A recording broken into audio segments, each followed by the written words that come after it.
അപ്പോ നോക്കൂ, പാലക്കാടിന്റെ ആ പച്ചയണിഞ്ഞ കടവുകളും കുന്നുകളും അതിന്റെയൊക്കെ നടുവിലായിട്ട് ഭക്തരുടെ ആഗ്രഹങ്ങൾ കേൾക്കാൻ ഒരമ്മയുണ്ട്. അതാണ് നെല്ലിക്കുളങ്ങര അമ്മ. അപ്പോ ഈ നെല്ലിക്കുളങ്ങര അമ്മയുടെ ആ അത്ഭുതകരമായ കഥയും മഹിമയുമൊക്കെ നമുക്ക് ഒരുമിച്ചെന്ന് അടുത്തറിയാം, അല്ലേ? അപ്പൊ ഏതൊരു ഐതിഹ്യത്തിനും ഒരു തുടക്കമുണ്ടാകുമല്ലോ, അല്ലേ? നമുക്ക് നേരെ ഈ കഥയുടെ ആ വേരുകളിലേക്ക്, ആ ഒരു നിഗൂഢമായ തുടക്കത്തിലേക്ക് തന്നെ പോകാം. ഈ കഥ തുടങ്ങുന്നത് ഒരുപാട് വർഷങ്ങൾക്ക് മുൻപാണ്. ശരിക്കും പറഞ്ഞാൽ നൂറ്റാണ്ടുകൾക്ക് മുൻപ്.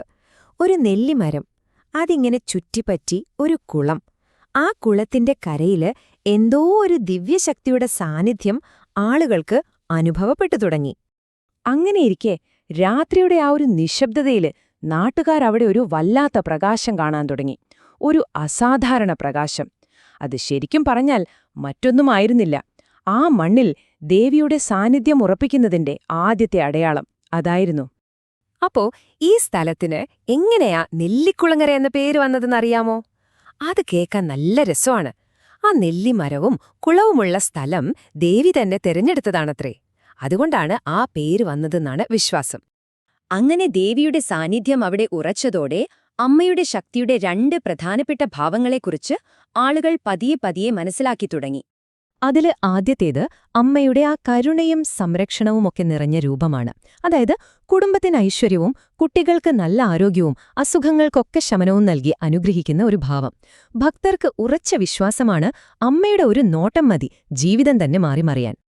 അപ്പോ ദേവിയുടെ ഈ രണ്ട് ഭാവങ്ങളും തമ്മിലുള്ള വ്യത്യാസം നോക്കിക്കേ. ഒരു വശത്ത് കുടുംബങ്ങളെ അനുഗ്രഹിച്ച് രോഗമൊക്കെ മാറ്റിത്തരുന്ന ഒരു കാരുണ്യമൂർത്തി. പക്ഷെ മറുവശത്തോ ദുഷ്ടശക്തികളെ നിഗ്രഹിക്കാൻ വേണ്ടി ചണ്ഡിക മഹാമായയായി മാറുന്ന ഉഗ്രരൂപം. കണ്ടോ ആ ഒരു വ്യത്യാസം? പക്ഷേ അമ്മയുടെ ശക്തി വെറും വ്യക്തികളിൽ മാത്രം ഒതുങ്ങി നിന്നില്ല. അതായിരുന്നു അതിലെ കാര്യം. ഒരു ഗ്രാമത്തെ മുഴുവൻ സംരക്ഷിക്കുന്ന ഒരു കാവൽ ദേവതയായി അമ്മ മാറി. പണ്ടൊക്കെ വന്യമൃഗങ്ങളുടെ ശല്യം വലിയൊരു പേടി സ്വപ്നമായിരുന്നു. ഗ്രാമങ്ങളെയും കൃഷിയിടങ്ങളെയും അവറ്റകൾ നിരന്തരം ഭയപ്പെടുത്തി.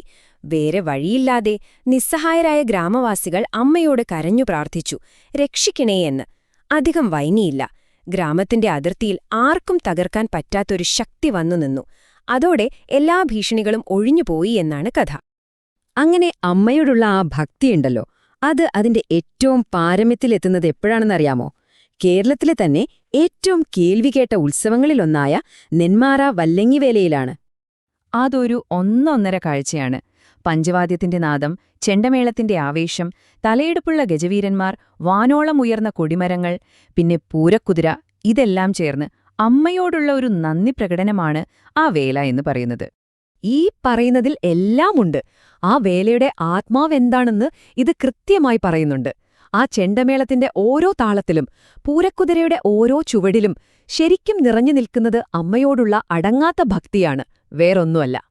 അതിലെ ഏറ്റവും വലിയ കാര്യമെന്താണെന്നാൽ എല്ലാ ദേഷ്യവും വൈരാഗ്യവുമൊക്കെ മറന്ന് എല്ലാവരും ഒരുമിച്ചാണ് ഈ വേല ആഘോഷിക്കുന്നത്. അത് തന്നെയാണ് നെല്ലിക്കുളങ്ങര അമ്മയുടെ പ്രതാപത്തിനും ശക്തിക്കുമുള്ള ഏറ്റവും വലിയ ജീവിക്കുന്ന സാക്ഷ്യം.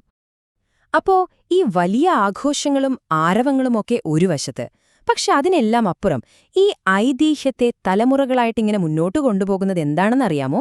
അത് ഭക്തരുടെ മനസ്സിലെ ആ ഉറച്ച വിശ്വാസമാണ്. നിങ്ങൾ അവിടുത്തെ ആളുകളോട് ഒന്ന് സംസാരിച്ചു നോക്കിയാൽ മതി. കേൾക്കുന്ന വാക്കുകൾ ഇതായിരിക്കും. അമ്മ പറഞ്ഞു തന്നതുപോലെ തന്നെയാ എല്ലാം നടന്നത്. അവരുടെ ഓരോരുത്തരുടെയും അനുഭവങ്ങൾ ആ വിശ്വാസത്തെ വീണ്ടും വീണ്ടും ഉറപ്പിക്കുകയാണ്. അതായത് ആ നാട്ടുകാരെ സംബന്ധിച്ചിടത്തോളം വിശ്വാസവും അത്ഭുതങ്ങളുമൊക്കെ ചേർന്ന ഈ കഥകളുണ്ടല്ലോ, ഇതൊന്നും വെറും കെട്ടുകഥകളല്ല, മറിച്ച് അവരുടെ ജീവിതത്തിന്റെ ഒരു ഭാഗമാണ്, ഒരു ദിനചര്യ പോലെ സ്വാഭാവികമായ ഒന്ന്. അങ്ങനെ ആയിരക്കണക്കിന് ആളുകൾ പ്രാർത്ഥിക്കാനെത്തുന്ന, നന്മയെ എപ്പോഴും സംരക്ഷിക്കുന്ന ആ വലിയ ശക്തി, അതാണ് നെല്ലിക്കുളങ്ങര അമ്മയുടെ വിസ്മയലോകം.